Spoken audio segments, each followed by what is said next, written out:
एक सुखी परिवार रहता था। उस परिवार में 3 लड़के एंड एक बेटी थी और उनके माँ-बाप चारों से काफ़ी ज़्यादा प्रेम करते थे।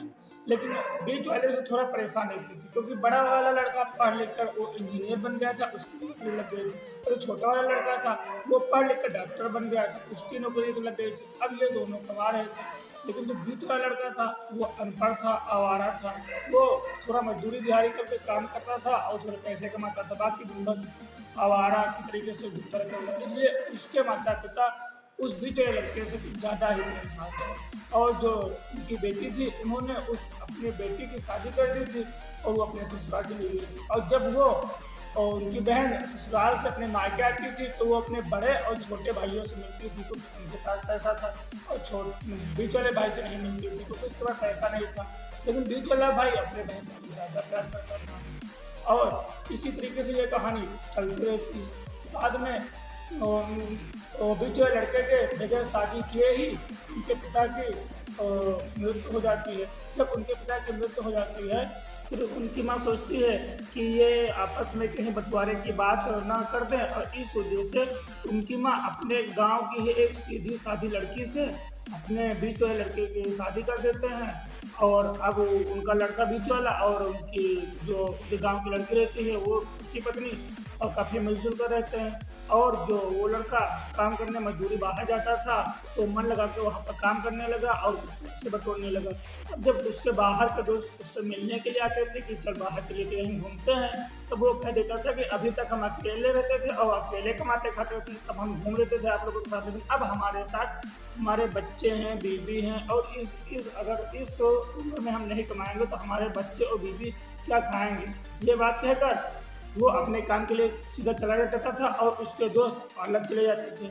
जब वो काम के लिए चला जाता था तो कुछ दिन ऐसे बीता, तो उनके जो 2 भाई थे, डॉक्टर और इंजीनियर, उन्होंने आपस में ये बात की अब हम अपने भाई से बहुत ज़्यादा आगे हैं। अब वो हमारा भाई हमारे इतना पैसा नहीं कमा पाएगा, इसलिए हम लोग ऐसा करें कि घर के बंटवारे की बात रख दें। हम लोग अब अलग हो जाएँ और हमारा वो भाई अलग हो जाए। जब ये बात अपनी माँ के सामने वो लोग लेकर रखने जाते हैं, तब उनकी माँ के लाख मना करने के बाद भी वो लोग तारीख रख देते हैं कि इस तारीख को घर का बंटवारा किया जाएगा। और उस तारीख जब वो तारीख आती है घर के बंटवारे की, तो वहाँ पर उनकी वो बहन भी आ जाती है, बहन भी रहती है, उनकी माँ भी रहती है।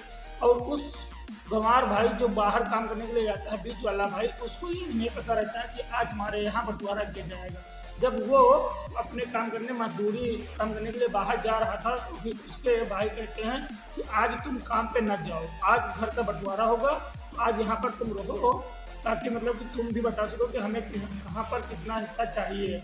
तब उनका जो गंवार भाई है, बीच वाला भाई रहता है, वो कहता है कि आप लोग बांट लीजिए, तो जो हमारे हिस्से में वो आप हमें दे दीजिएगा, हम काम पे जा रहे हैं, हम शाम को आकर देख लेंगे। तब उसकी बहन कहती है कि तू अनपढ़ का अनपढ़ और गंवार का गंवार रहेगा, बंटवारा सामने रहता है तो ज़्यादा अच्छा होता है। तो इस तरीके से बात चलती रहती है। उसके पर वकील जी आ जाते हैं, तो वकील जी आ जाते हैं तो वकील जी कहते हैं कि कैसा बंटवारा करना है, आप लोग ज़रा बताएंगे कितने भागों में बांटना है, ताकि हम बंटवारे का कागज उस हिसाब से बना दें।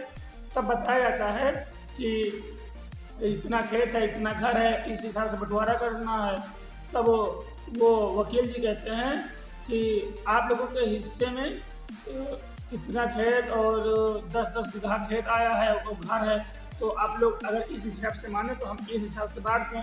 तब उतने पर उनका वो अनपढ़ गंवार वाला भाई कहता है कि हमारे पास 30 बीघा खेत है, तो हमारे 2 भाई जो बड़े और छोटे हैं उनको 15-15 बीघा खेत दे दिया जाए, और जो ये हमारा घर है ये हमारे प्यारी बहन को दे दिया जाए।